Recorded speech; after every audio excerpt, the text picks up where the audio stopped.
Hello, everyone. We are so happy to see you.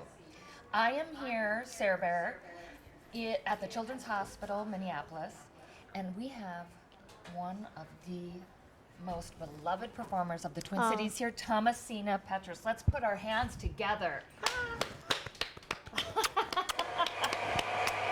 Oh, see?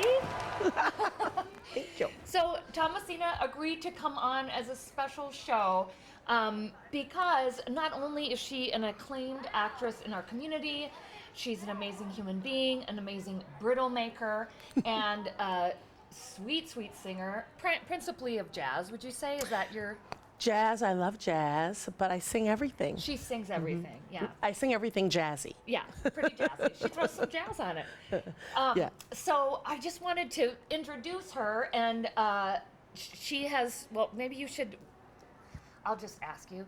Yeah. You've made a show about Billie Holiday, and I mean, tell us a little bit about how that happened, or your interest in Billie. My whole interest in Billie Holiday happened when I was a teenager. Where should I look? Can I just look everywhere? Yeah, our main camera's right there, Okay. see? Okay. Hey. Hi, everybody. So, Oh, there, I mean, sorry. We was changing so things up. hi, everybody in there. So I fell in love with Billie Holiday in school. I went to a school that had lots of music and dance, and I got a chance to try out all kinds of instruments and take dance classes and choir classes, and I loved dancing, but then I also, meaning I loved dancing and I loved singing, and I was introduced to Billie Holiday in high school. And I learned my first jazz song. It was a Billie Holiday song. So I was kind of interested in jazz. Like, I loved how Ella Fitzgerald scatted and made all those weird sounds when she sang. I loved that. Yeah. And when I was a teenager, Mariah Carey and Whitney Houston were like the really big superstar singers. So I wanted to kind of be able to sing like that too. So I could do all the gymnastics that they could do, but also with jazz, especially with Billie Holiday, she didn't do any of that stuff. Her voice was very, what some would say is small and kind of very felt in the heart, and I liked all of it. So the more I discovered jazz, the more I realized that jazz really lets you do anything you want. And I wanted to be able to do anything I wanted when I sang. So Yeah, right? You yeah. can scat in jazz. You can keep it really close and felt. You Yeah. can really sell it and do those. I Yeah. love that term, like the vocal gymnastics, which is so true of those big voices. Oh my goodness, the runs, they call them runs, and Yeah. you know, where they go, woo, that wasn't a great run. That was not a great run. Well, But you know, you gotta runs like start that, somewhere. yeah. So, and you also do musical theater. You have do. quite a resume of musical theater. Yeah. What do you find now in terms of, do you like the variety? Do you like musical theater and performing jazz Yeah. in a club? So first of all, I am an and person. So I feel like I never have to choose. So I got into musical theater, which is how I know this lady. I got into theater and musical theater so I could sing and dance, and hopefully someone would teach me how to act a little bit. So over the last 35, almost 40 years now, I've done lots of theater where I didn't sing anything. It was like a really serious part or something. But most of the theater that I've done over the years has had some music in it. And now, because I'm a seasoned actor, well seasoned on both sides, and seared and then baked at 350. I'm a seasoned actor. I actually request that even if it's a play that doesn't have any music in it, I ask them, can you please put something in my part where I get to sing? So even if it's a scene where I'm just like wiping a counter, I ask the director, can I just hum and sing a little song while I'm wiping the counter? And they let me do it now. Oh, of course they do. You arrive at that place where you just say. Yeah. Otherwise, I get to be a big diva and say, then I won't do the part. And then I go back the next day and just say, just kidding, I really need the job. Yeah, I really need the dough. Oh my gosh, that's so wonderful. Yeah, so that's how I got into theater, and it's just such a wonderful, this community of like theater and jazz and music and arts here has just been so amazing. I've been able to like create a whole little life and raise 2 kids, and my husband's a musician too. He plays reggae music and third world music, so he's in all the fun bands that do all the Bob Marley songs, you know, like don't worry about a thing. Everybody knows that song, right? It's gonna be all right. Yeah. So now, see, I do that jazzy too. Yeah. Don't worry. I love song stylings. I like to make up songs. I call myself a songstress. My Yeah. songs are very varied. I just kind of go for it. Yeah. Yeah, but I love it. Well, you I'm know what not I was at thinking your of when level. you said that? Because I know you're silly and you know I'm silly. When you said songstress, in my mind, I said songs dress. Oh yeah. Yeah, songs dress. Song. Yeah. Yeah. Oh, Oh, was that a ding? Did we get it? I got a point? you got it right. So let's go back to Billie Holiday. So Okay. you encountered her when you were in high school, and then did you just keep loving and following her music, and then that finally led to did someone offer you the idea to write a show about her, or did that come Look from at you? all those beautiful pictures of Billie Holiday. Oh yes, look. Oh, wow.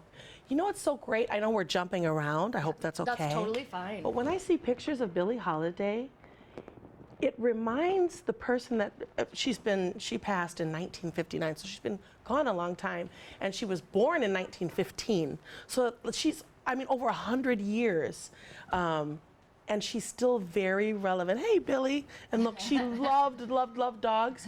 But the thing I love about all the pictures that people see of her throughout her life is that she looks so different in every picture. Most people know her by her flower, her gardenia. She was known for wearing a gardenia. There it is. And I used to think, and other white flowers, but the gardenia was very signature for her look. And then I thought to myself, wow, if you've ever smelled a gardenia, no wonder she wore gardenias when she sang. Oh, yeah. To be able to have that smell right by your nose the entire night, I would be singing my heart out too. Gardenias are like one of my favorite flowers now. Yes. And every now and then I'll get a fresh gardenia as a gift, or if I'm doing the Billie Holiday play, which I'm gonna be doing soon at the Yellow Tree Theater this spring, I'll get a fresh flower to wear, and it's like a game changer. It's like real diamonds and pearls. Maybe I Yes. should start wearing real diamonds. I love gardenias and their scent. It reminds look me at of her Florida. fashion. Oh yeah, that was that great dress I thought was so. Oh look my at goodness. That dress. Well, I had a dress made like that for my size when I portrayed Billie in the play. You did? Yes, and so Trevor Bowen, who we know Yes. as a great costume designer, they let me sit down and talk to them about what dress I wanted to wear, because she was known for her fashion. I mean, when she became famous in her teens, that was the beginning of the height of her career, her late teens into her 20s. That was the Harlem Renaissance, when everybody was really getting in touch with black artists of the time, the writers, the artists, the jewelry makers. A lot of the jewelry she wore was by black jewelers. So she tried to give visibility to a lot of other black artists. I didn't know this till I started digging through all things Billie Holiday. Yeah. And she was known for her fashion and her gowns. Oh my goodness, she invested so much in her gowns.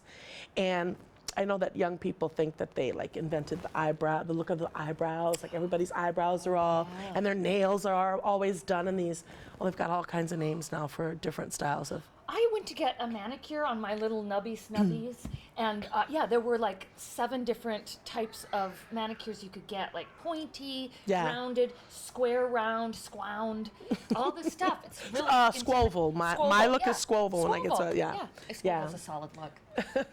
But Billie kind of started a lot of these She trends. had a style. Let me tell you, women have always had style. So back then, though, she used to have her nails painted red, and then at the base of the nail, there'd be this little white kind of triangle diamond, and that was a specific style of nail. And for years, I would see pictures of Billie, and it would always look like her nails were like chipping there. But then when I looked closer, I was like, oh no, that must be a style she really loved. Yeah. And a lot of the pictures of her are in black and white, but I found out in reading that she used to dye her hair. She used to wear full wigs. She used to wear hair pieces. She used to wear ponytails. She used to wear those things. There's a really cool picture of her when she's at Carnegie Hall. When she was just released, she got in trouble with the law. She had to serve a year in prison. And when she came out, she had this big concert.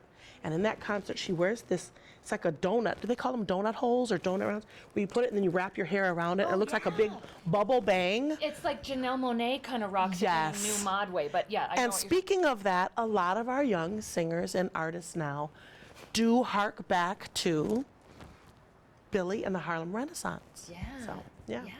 She had a lot of influence on a lot of people. Yeah, for sure. So brave and just, yeah. Yeah. Well, that was hard living back then. Yeah.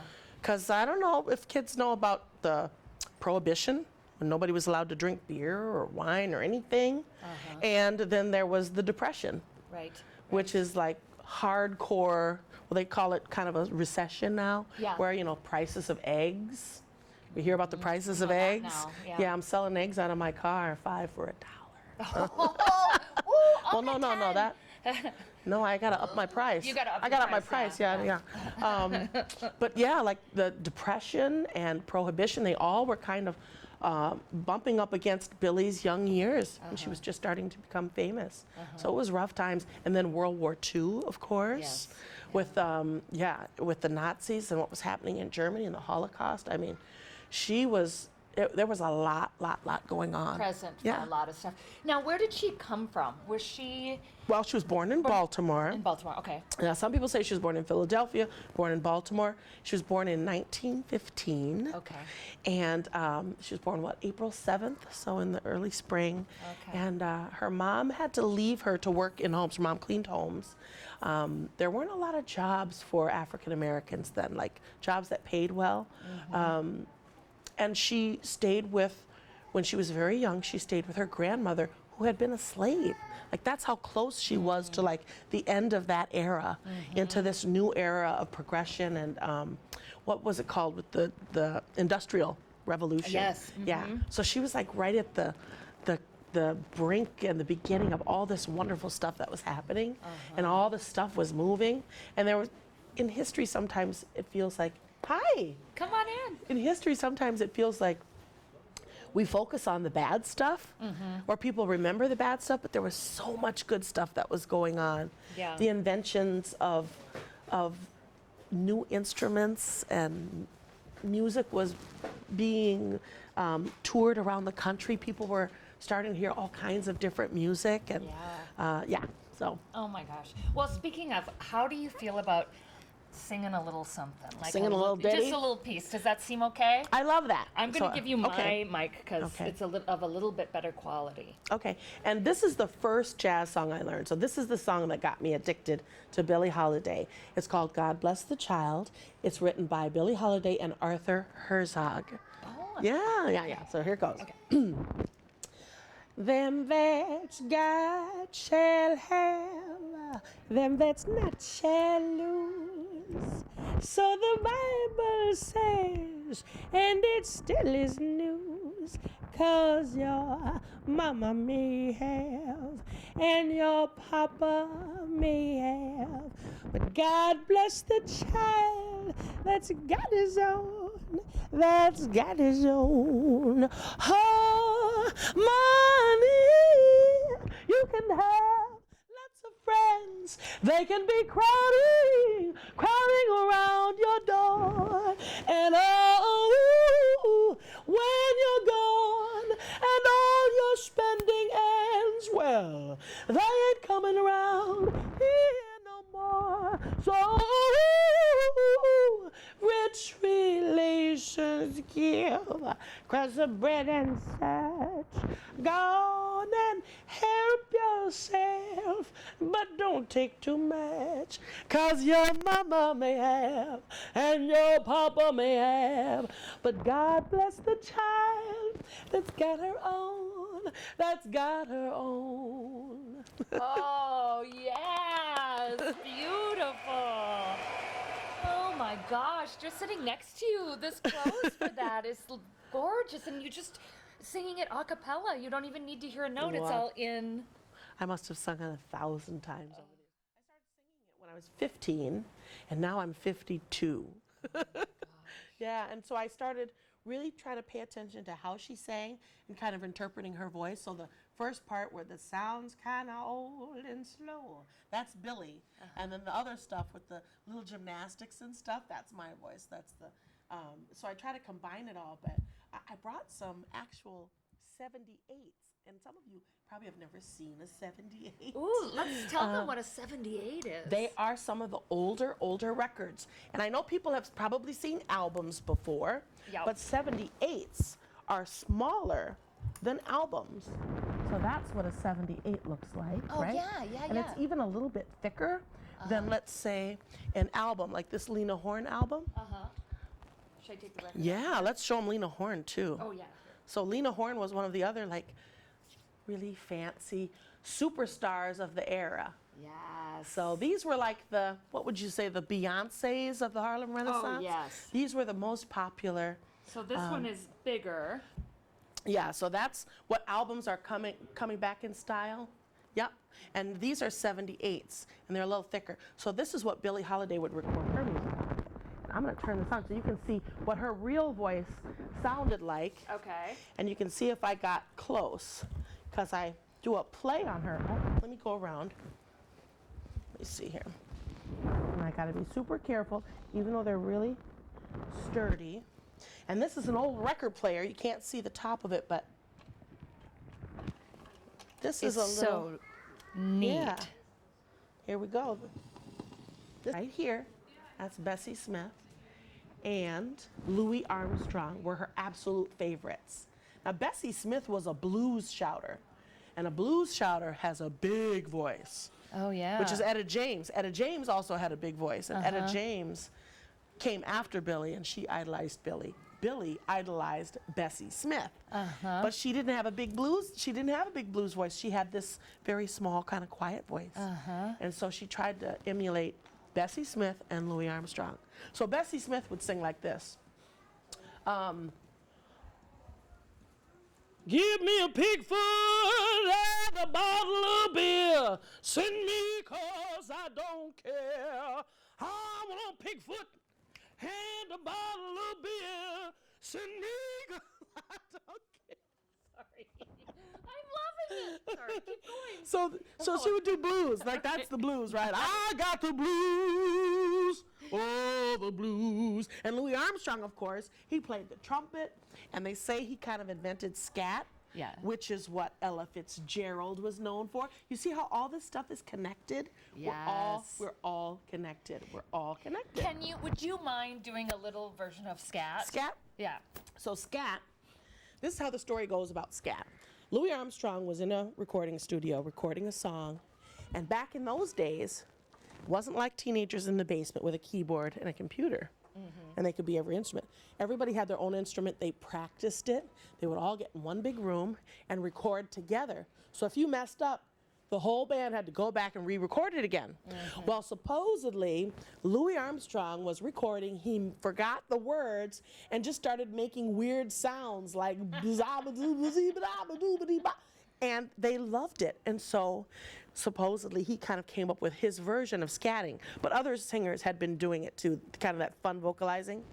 Well, Ella Fitzgerald was also known for her way of scatting. So I'll do a little Ella. Yeah. And we can actually play a little Ella too if you want. Oh, great. But here's Ella doing all of me. Why not take all of me? Oh, can't you see I'm no good without you?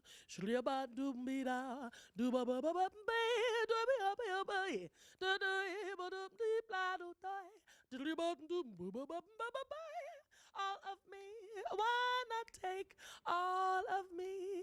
Oh, can't you see I'm no good without you? Oh, take my arms, I want to lose them. See how I'm playing with the timing too? Yes. Like Ella Fitzgerald did all of that. Yes. So, and Billie Holiday always kind of was a little behind the note. So if this was the note for Billie, she'd go, all of me. Why not take all of me? Yes. Can't you see I'm no good without you? And some people didn't like that. They were like, she sings too slow. She's going to put our audience to sleep. So some like theater people wouldn't book her at their theaters, even though she was like a big star. So when she was first climbing, she had a very cult following, what they call a cult following, where only certain people would be like, have you heard about Billie Holiday? So she kind of built her fame like that. Yes. Can you imagine if she had social media today? Oh my gosh, right? Oh my Right? goodness, she The would have blown up exposure she'd overnight. get? Yeah. Yeah. But it was word of mouth, and it spread quickly in New York. So That's so cool. Thank you for giving us that example. Should we play a little you want to? Ella Fitzgerald? Yeah, you pick an. I can pick one? Okay. Yeah, pick one. And these are also 78s, which shows you, do you know? Oh my gosh, they're so heavy too, these I know 78s. they are. You just could almost use them as a Frisbee. Yeah. Oh, this is a good one, right? If you use this as a Frisbee, it would sound something like this. Hold me. Just go Not take out. hold. Yeah, I want to be a comedian in my other life, you know. You are a comedian. Thomasina and I did a play together. What was it called? Campiello. Il Campiello, where it was a big comedy. It was shenanigans. Yeah, a lot of shenanigans. Yeah. I still don't know what that play was about. Nobody does. The tutorials, right? Well, back in the day, women had their own little vanities where they had their mirror and all their makeup and their dusting powders and their jewelry, and they would sit, and this was our ritual. We would prepare for the day, and our gloves, a lot of women still wore gloves, lace gloves or gloves on Sunday for church or gloves to go out, or what were they called, opera gloves? Yes. And some gloves were just, these are of course surgical gloves, we're a children's hospital, so we want to dress these up. If you look, those are little hands. Yeah, Yeah. really cool. Do you know I have a pair of tiny hands? You know those little hands that they use for joking? Yes. The little Kristen wig? I have. Yes. So these remind me of those tiny hands. Every now and then I'll go up to my husband and I'll just like caress him. Yeah. Oh. I'll wake him up like that. I'll say good morning. little and, hand. Yeah, just to freak him out. But yeah, I just thought it would be kind of cute. And this would be where they would put their gloves, their fancy gloves. Oh my Yeah, gosh. isn't that pretty? I Like, love everything was so ornate back Yes, then. I know, and everything mattered. I mean, there's so much intentionality. I just love it. Yeah, even down, you know, when you look at when buildings were made, because I used to be fascinated with all the artwork and the finial curly cues and coils on old buildings. And if you like pick an era like that, like the Harlem Renaissance, everything was beautiful. Yes. The buildings were beautiful. The manhole covers, I mean, like everything was ornate. Radiators. Yes. Radiators were even beautiful. I don't know Everything if you- had a possibility to be art. artful. Yeah. Everything yeah. had a possibility to be art. Yeah. And I just love that. You know what's another cool thing? Speaking of radiators, Yeah. you want to know how we're all connected to radiators? Well, Yeah. I'm going to tell you. So during the Harlem Renaissance, there was a woman named Joyce Bryant. Okay. She was absolutely gorgeous, right? Now, even during the Harlem Renaissance, there was something called colorism, right? So all the women who could sing, like Billie Holiday, Lena Horne, they were lighter-skinned black women. And in some of these clubs, black people were allowed to perform, but they only preferred black people that were as light as a brown paper bag. So there was something called, this sounds so silly, the brown paper bag test. And you had to be lighter than a brown paper bag in order to work in places like the Cotton Club. You've heard of the Cotton Club, Yes, right? yes. That big fancy. Yeah. Well, black people couldn't go there as patrons, but they could go there and perform. So the top performers performed there. And if you were dark, if you were on stage and you were darker than a brown paper bag, that means you were an exceptional talent. Like they couldn't do without you. And even racism was trumped by artistic talent. And slowly, of course, over time, we broke down those walls. But Joyce Bryant was this beautiful, exquisite singer. She made Love for Sale famous. Oh, Well, anyway, she was opening a show for the Josephine Baker, who came a little bit before the Harlem Renaissance. Like she was super famous before the Harlem Renaissance. She was opening for Joyce Bryant. It's like opening for Beyonce, okay? It's like opening for Beyonce. So she's super nervous. She's in her dressing room, and she's like, oh my goodness, I need to stand out. Like, she was already gorgeous. She was known for wearing the mermaid dress, which Sofia Vergara wears now. Oh yes, the mermaid dress. Yes, classic. Sofia Vergara always wears her gowns shaped like that. So Joyce Bryant used to wear those, as did Lena Horne. So she's in there and she sees this radiator and a can of radiator paint, right? Okay. You ready for this? Yeah. Do you have any idea where this is going, kids? I'm kind of getting. Okay, a yeah. little sense. Well, she sees this radiator paint and she thinks to herself, I know how I can stand out. And she paints her hair silver. She paints her hair with the radiator paint. And it made such an impression because she had this beautiful chocolate skin and this silver hair with this silver mermaid dress. And she was already famous, but it made a statement, and then she had to like wear radiator paint on her hair for the look for a while. She eventually got out of show business, and became like she got into the church and became a gospel singer. Oh my But her gosh. voice, if you ever look up Joyce Bryant. Joyce Bryant. Yes. Okay. Good. And she's one of those ones where she's not, you don't see her face all over, but you'll hear her voice sometimes in movies. You'll hear Billie Holiday's voice a lot now in movies.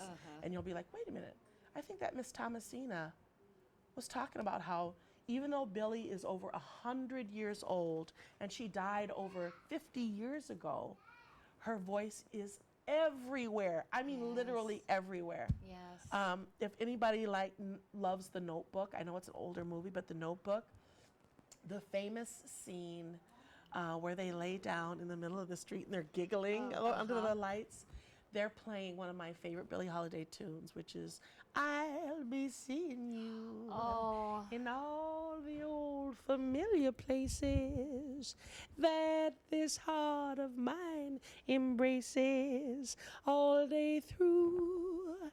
In a small cafe, the park across the way, the children's carousel, the chestnut tree, the wishing well."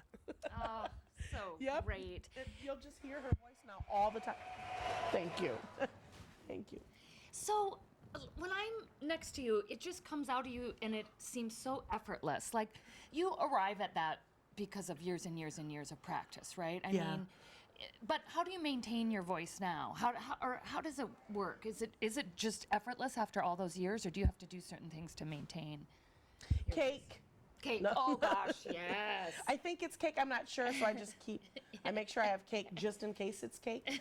Well, I do have to take care of it. Yeah. So I'd like tea and stuff. Sometimes if I have to sing really early, I'll get up in the morning. And I know some of you can relate to this. You get up in the morning and your voice is like this. You're like, hi. My husband and I, we do this like really low register morning. And when I get up now, I'll sing down there. So sometimes I'll practice singing my low notes when my voice is really relaxed. And I don't push it too hard, but I'll sing things like Karen Carpenter, who's passed. But she's one of my influences because she had this really great, she reminds me a lot of Billie Holiday. She had a specific sound and she didn't have to do a lot of gymnastics at all. It was her timbre, like the sound of her voice. It's like how you use a color crayon, right? You can use it really soft and shade really soft, or you can like outline. I went through that era where you outline everything first in black and then you color it in. And she used her voice in such a way where she didn't have to do a lot of extra stuff. It was just a very solid line, a very solid color. Like I see music in color sometimes, and if you ever get a chance to listen to Karen Carpenter, and you might recognize her songs, why do birds suddenly appear every time you are near? Just like me, they long to be close to you. Yeah! I got to sing with Thomasina. Yes, Karen Carpenter. Yeah, she's lovely, Yes, lovely. absolutely. My mother was Canadian, so we grew up listening to all these Canadian artists, Anne Murray. Olivia Newton-John was my jam. Yeah. The leg warmer era. Yes. Let's get physical. Well, Grease, number one, Grease. I think I can recite every line of every person in that movie. I think I've seen it over 500 times. The rules are, there ain't no rules. There ain't no rules. Sandy, what are you doing here? That was my John Travolta. So what kind of music do you like now? Like what contemporary singers do you really get you kind of, what's your jam? And there are so many. Well, all of the ones that are out now that are really popular, I respect and really admire their talent and their voices. And I know that the way the industry is now, music is now, they have to work incredibly hard, not just as singers, but they also have to know the business. They have to know all of these other levels of business to promote themselves.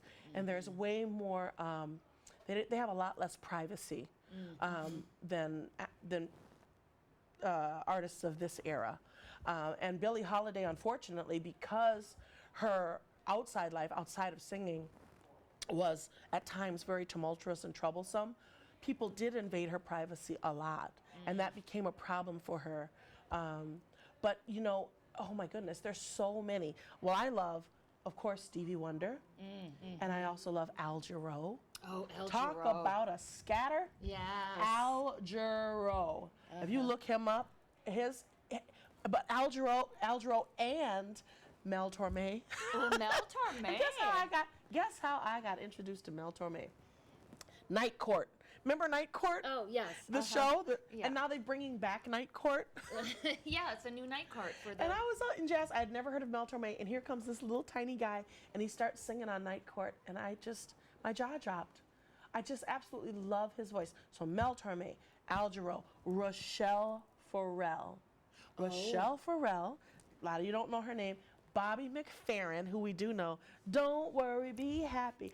Do, do, do, do, do, do, do, do. Don't worry, be happy. Do, do, do. I'm late. Do, do, do, do, do, do. Don't worry, be happy. Yeah. And he was our conductor at the St. Paul Chamber Orchestra, right? Yes. Yeah. Shout out to Bobby McFerrin. I love you. And he did this great thing at one of the Grammy shows with the bass player, Esperanza Spalding, who's one of my absolute favorites. So if you can Google, you can use, you're old enough to say the Google. The Googs. The Googs. Googs the Grams with Bobby McFerrin and Esperanza Spalding. Talk about a bad mamma jamma. She plays upright bass, but she sings too. Okay. And she was like the youngest professor at Juilliard. She was like 20-something years old back then. Really? Oh, she's amazing. So her and, of course, like Etta James Yes. and Diana Ross. Oh, yeah. And all the old blues singers. And, of course, Nina Simone. Nina I did a play on Simone. Nina. You did? So this is the wonderful thing about musical theater. One of our friends, Christina Ham, wrote a beautiful play. Oh, yes, that's right. Yes, called Nina for Women. And this is how I love to enjoy and spread music, is she wrote this play that talked about the history of Nina Simone changing from a jazz chanteuse at the piano and doing all these fancy schmancy gigs. Something happened to her when the 4 little girls were bombed in the church in Birmingham. She was so upset by that it changed her perspective on, okay, I need to be using my music to get people to kind of care more about each other. And her music really changed. And she wrote some beautiful, beautiful songs that are still, they become more and more important as time goes on. So Nina Simone, everybody up here, Nina Simone, who are some of the young ones I Would really it be love? wrong for me to ask for? What's one of your favorite singers? Well, I'm a big Nina Simone fan. I was going to ask for Sugar in My Bowl. Ooh, do I know that? I've Got had some sugar but I in don't know my how to- bowl. Oh, I you ain't know it. fooling. Got some sugar in my bowl. Da, da, da, da, da, da. Oh my God. Yeah, no, I'm a big Nina Simone fan. And Etta James. I love those. Abby Lincoln. Yes. Do you know? Okay, here's how we're all connected again. Abby Lincoln, when you look her up, Abby Lincoln was picked to do Lady Day, the movie, first. Oh. Yes. They had slated her to do it. And then they had also asked Dorothy Dandridge to portray Billie Holiday in the movie early on. Yeah, and so it went through a couple of hands and rewrites, then it got shelved for a while. And then people were kind of uncertain that they wanted to do it because Billie was going through some trouble. She had gotten in trouble with drugs. And she kept trying to get off drugs and go get help. And it was just a constant battle. But they had picked a lot of singers to portray her. And so Abby Lincoln was one too. When was this movie made, the first one about Billie Holiday? 1970, was it 72 or 73? This is one of my favorite movies. This movie and Mahogany, which also stars Diana Ross and Billy D. Williams. They're both. really? It's Okay. such a great. They were such a great romantic pair on TV. Kind of like Matthew McConaughey and what's her name? Who's a really good couple that keeps coming on movies together? Sandra Bullock? No. She's great. Yeah. Yeah, but the two of them not as a couple. Yeah, not as a couple. I don't know. Can you think of any? Ernie and Bert. Yeah. And also, if you want to call in and you have a question for Thomasina, 5505. Is that right, Mr. Wizard? 55 55020, yeah. 55020. Ooh. That's right, 55020. Call us up with a question. Yeah. This is all really super interesting. I was wondering if you could tell us now a little bit about how you got to write the show and what was that experience like, having loved Billie for write so my own long, show? and then you wrote your own show. Right. Okay, so I am getting ready to do the actual play that was written by someone else, and it went to Broadway, and it won the Tony. Audra McDonald portrayed it, and it's called Lady Day at Emerson's. Well, the cover of my play came off, but this is the play. Okay. Yeah, this is the play, and it's about 29. How many pages is this? And this is for you kiddos out there. Can you imagine having to literally memorize 30 pages of words? Like literally every single word on here, every single word on this page is either me speaking as Billie or me singing. The big bold, the big capitalized are the songs, and then everything else is her talking. So I have to learn this for the play I'm getting ready to do again, in April. But even in this play that was written, there's a lot of inconsistencies in here because this is one person's view, right? And so the gentleman who wrote this, Laney Robertson, he's British, I believe, wrote this decades ago, and it came out in 1984, just when I was getting or 86, just when I was being introduced to Billie Holiday. So I went to see the play when it came here, and Shirley Witherspoon, who was a local jazz great, friends of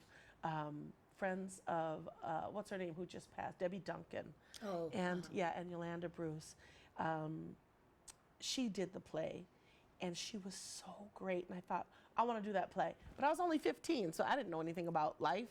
So I waited, and then when I got to be a grown-up in 2004, I produced it myself. I found out, where do you go and mail in for the script? And they said, well, you have to buy the rights. So I saved up, I bought the rights, and I rented out a little space I made it into a theater, Old Arizona Theater. And I did the play, and my sisters came together with me, and they helped me. We designed our own little tickets. It was so great, it was so fun. We designed our own little tickets, and then we had this little ladybug scorer that made the dots in the paper so you could tear the ticket. We were super official. Oh, I love it. And that just goes to show, if there was a goal you had when you were young, and you took the time and you had the determination to stick with it, and then you realized it in your own beautiful way. And it took the time it took. I decided, well, I don't want to rush myself. I don't want to feel oh my gosh, I gotta hurry up and get this done, and always feel like I was missing a timeline. If it's something that you're doing, and it's your dream, make it fun, make it enjoyable to come back to. Maybe you have to put it down for a while because you got to go to school or you got some other big plans coming up, and then you pick it up later. So I learned very early on if I'm gonna do something for myself, to not put restrictions on it that make it not great for me. And I used to think, okay, so if I'm writing a show, which is the show now that I have, how long does it take to write a show? And I was asking everybody else, well, how long did it take for you to write your play? And they were like, oh, a year. And then somebody else said 9 years. And somebody else said, I wrote it in 2 weeks. And somebody else said, over the weekend, it just poured out of me. And I realized, it takes the time it takes. yeah. It takes the time it takes. And so I keep changing my show. So my show changes every time I find out something new and interesting. I add it in my show. So my show is about not only mentioning that I do this play and the background of this and how I fell in love with Billie when I was 15 in high school, but also I keep digging because there's always stuff to find. Even though she's long passed, there's still other people's opinions, other people's ideas, other people like me all over the world who love Billie Holiday, and they'll share ideas and thoughts about stuff, and it's I never thought of it that way, right? And one of the things I just added most recently is most people don't know that Billie Holiday and Aretha Franklin And I don't know if you guys know Aretha Franklin. She did Looking Out on the Morning Rain. I used to feel so tired. And when I knew I had to face another day, I used to feel so uninspired. Before the day I met you, you're doing great.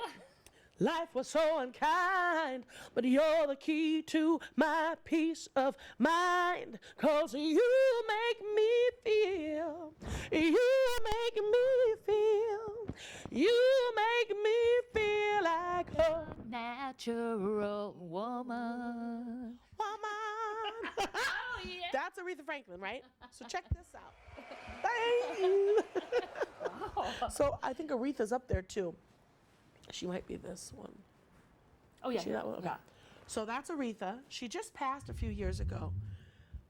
But her very first album was not You Make Me. It wasn't that one. She was discovered by a jazz producer. The same producer, John Hammond, who discovered Billie Holiday. So when he heard Aretha's voice, he fell in love with her voice as much as he loved Billie's voice. And those were his two favorite voices in the whole world. And he decided that the young Aretha Franklin was going to be introduced to the world on her very first album. He picked a song written by Billie Holiday. And a lot of people didn't know that. And the song was called Who Needs You? And it's like a funky blues song that Billie wrote, but she never got a chance to sing it because she passed so early. So she wrote a lot of songs that a lot of people don't know about, and I keep digging and finding these songs. I love it. Mm-hmm. And then you just keep filling out your show because you're the author of it and you get to perform it, and that must be super satisfying. It is, and what I try to do is I try to relate to what's going on in the world now. We're all so worried about so many things. And you know, my kids, when I was raising my boys, I used to tell them, we are conditioned. We are given a lot of bad news, right? Like the news seems to always be like, we need, instead of CNN, we need GNN, Good News Network. And there are some, right? Right. Because for all the things that we hear about that are bad or sad or make us fearful, there are billions and billions of people that are getting up every day, looking at each other and going, morning. And then going about their day and just like living their life and deciding to do one good thing, one nice thing for a total stranger. Yeah. So there's billions of small and big acts of kindness that make, very few of them make the news. Some of them make the news, big stuff. And we sometimes get focused on celebrities because that's something that we can look at and go, oh, that's great. But there's so many just regular, everyday people that are trying to spread joy and happiness. Yeah, that's for sure. And use the thing that they love to like entertain and lift people's spirits. And then it helps me doing this, definitely helps lift mine too. Yes, so right, and the doing and the generosity. Yeah, it all comes back. Yeah, and all my stuff with all of its little roughed corners. Like this is, to me, if you can get a close up on that, that is love right there. Yeah. It's like the Velveteen Rabbit. Did anybody ever read that book? Oh my gosh, your favorite blanket, your favorite teddy bear. Yeah, just smushed and loved. Oh my goodness. And yeah. Oh, I love it. Drooled on, and I mean, I don't know about it that bad. Maybe a little bit of drool. Maybe a little bit of drool. Now, we're kind of getting close to the end of our program, which just flew. This has been such a pleasure. And I'm just wondering if there's any Billie song you'd like to kind of leave with us before we finish our segment. Oh, that you'd okay. like to perform, or anything, actually. Anything that you love to sing at this moment. Okay, I'll sing All of Me, because Ella sang it and Billie sang it, and I love giving all of myself when I talk about this stuff, and I love music and friends, and I mean, this is pretty awesome. So I think I'm just gonna stay here. Yeah, you can stay here. There's a cafeteria. I can just like. We've got a cafeteria. We've got a green room. I fall asleep anywhere, so. Yeah. And there's a We've got camera whole bunch of blankets. and a microphone. You So can I'm watch good. TV. So if you want to catch some TV, we've got Ooh, great what's books. on? Who are those ladies? Who are those silly gals? Okay. Oh, you know what? I know what song. I know what song. This is Louis Armstrong made this song famous. Billy loved it. And I can't sing it without getting emotional because it's about how beautiful the world is and our babies, our children. So I see trees of green, red roses too. I see them bloom for me and for you. And I think to myself, what a wonderful world. Oh, it's a wonderful world. I see skies of blue, clouds of white, the bright, blessed day, and the warm, sacred night. And I think to myself, what a wonderful, wonderful world. Oh, the colors of the rainbow are so pretty in the sky, and they're often on the faces of people passing by. I see friends shaking hands, saying, how do you do? What they're really saying is, I love you.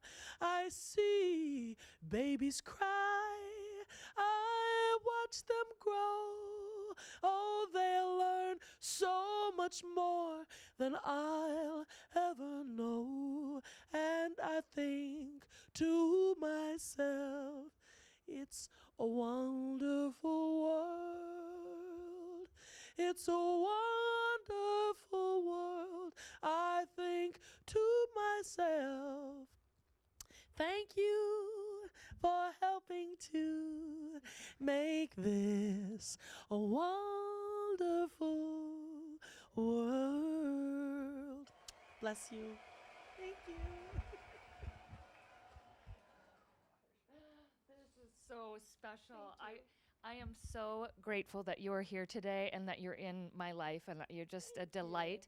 And I want to say, come and see Thomasina in her show at Yellow Tree Yes. in April, Lady The very Day. end of April into the beginning of May, so it'll run through to May 12th, I think.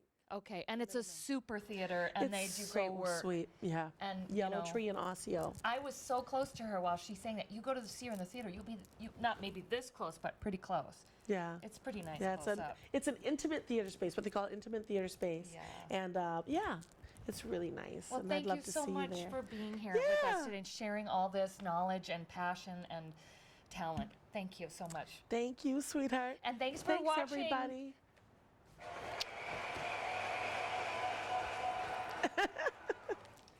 Wow. It just comes